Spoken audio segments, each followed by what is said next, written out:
Okay, I'm going to go quickly before more 8th graders come downstairs. We're going to write it vertically. 3 over 9, 7, 6 over 11. This one you do multiply. 99 is big, but there's not going to be a smaller number that works. 9 times 11 is 99. 3 times 11 is 33. 11 times 9 is 99. 6 times 9 is, 54. 33 plus 54 is what? 87 over 99. Yay, it's an easy one. 87 is smaller than 99, so we don't have that extra step. 3 plus 7 is 10.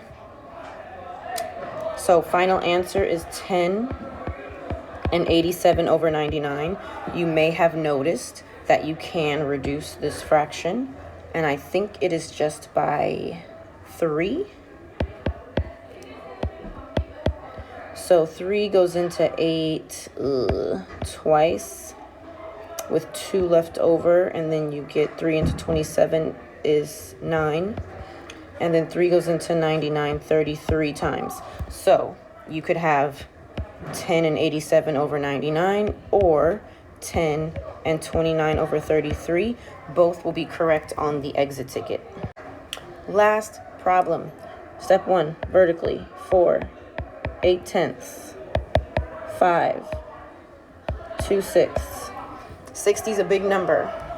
I'm going to see if there's anything smaller by counting by tens. 10, 20, yes. 6 goes into 30.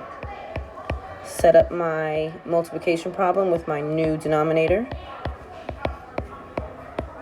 10 times 3 is 30. 8 times 3 is 24. 6 times 5 is 30. 2 times 5 is 10. Oh no. 24 plus 10 is 34. This one has an extra step. 4 plus 5 is 9. Gotta fix this. 30 goes into 34 once. There will be 4 left over. I did that in my head. It was a division problem. In case you're wondering, this is what I did in my head. Okay? Now, final answer. 9 plus 1 and 4/30. I hope you can hear me over them. 9 plus 1 is 10 and 4/30. You can leave it like that for full credit, or you might realize, hey, I can reduce because those are both even. 4 divided by 2 is 2.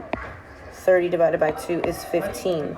So you could also have 10 and 2/15 as your final answer.